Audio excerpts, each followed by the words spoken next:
पूर्व केंद्रीय राज्य मंत्री अधीर रंजन चौधरी इस बार बरहमपुर सीट से कांग्रेस के उम्मीदवार बने हैं।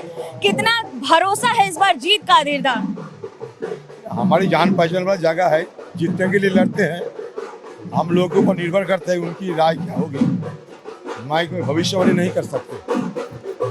जब आप जीत के लिए लड़ते हैं। इस बार वोट समीकरण की बात करें तो इस सीट पर त्रिकोणीय मुकाबला है। तृणमूल कांग्रेस भी है, बीजेपी भी है। कांग्रेस को इसका फायदा तीनों की है, ट्रायंगुलर है। ट्रायंगुलर फाइट में आपको कितना फायदा हो रहा है इस बार? अच्छा हो रहा है। चुनाव आयोग के चलते आज बंगाल में तबाही तबाही मच चुका है। हजारों बार कह चुके हैं हम लोग। दिल्ली से कह रहे हैं, राहुल गांधी जी की उससे पहले ये जिक्र किया था। बार बार यही तो बात उठा रहे हैं हम लोग। पश्चिम बंगाल विधानसभा की बरहमपुर सीट से इस बार पूर्व केंद्रीय राज्य मंत्री और 5 बार के सांसद अधीर रंजन चौधरी मैदान में है। मैदान में होने का मतलब ये है कि बरहमपुर सीट का मुकाबला इस बार कई गुना ज्यादा दिलचस्प हो जाएगा। दरअसल ये सीट 2021 में भारतीय जनता पार्टी ने जीती थी और उसके बाद अपना दबदबा बढ़ाती रही है। पर इस बार क्योंकि कांग्रेस मुर्शिदाबाद में सबसे ज्यादा स्ट्रांग रही है और इन 22 सीटों में लगातार अपनी बढ़त या फिर अपना वर्चस्व कायम रखती रही है, तो इस बार देखना दिलचस्प होगा कि तृणमूल कांग्रेस, भारतीय जनता पार्टी और कांग्रेस में कौन सबसे आगे बढ़ता है। बहुत सारे प्रोजेक्ट शुरू किए मुर्शिदाबाद में, ये भी किया था रेल का, पूरा ही नहीं हो पाया। देखिए, मैं जब रेल की राष्ट्र मंत्री रहा करते थे तब मुर्शिदाबाद के लिए काफी रेल की प्रोजेक्ट लाए थे।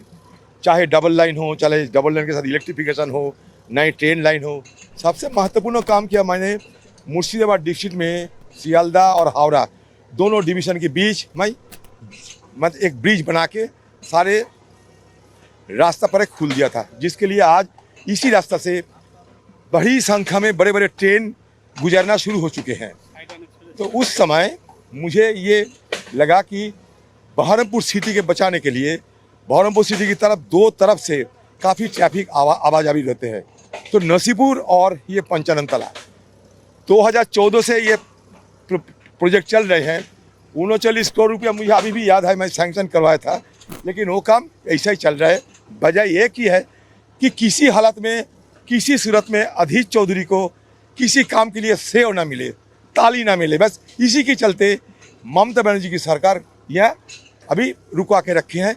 धीमी रफ्तार में फिर भी काम शुरू हो चुके हैं, क्योंकि मैं सरकार में रहे ना रहे, मैं चिट्ठी लिखते जाते हैं तो देखिए फिर दोबारा धीमी रफ्तार में शुरू हो चुका है।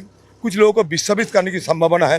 रेल दफ्तर से मैं ये मांगा भी था और हमने ये भी सैंक्शन भी किया था कि सारे विस्थापित लोगों को नया ज़मीन देकर उन लोगों को आशियाना बनाना चाहिए। आशियाना बनाओ।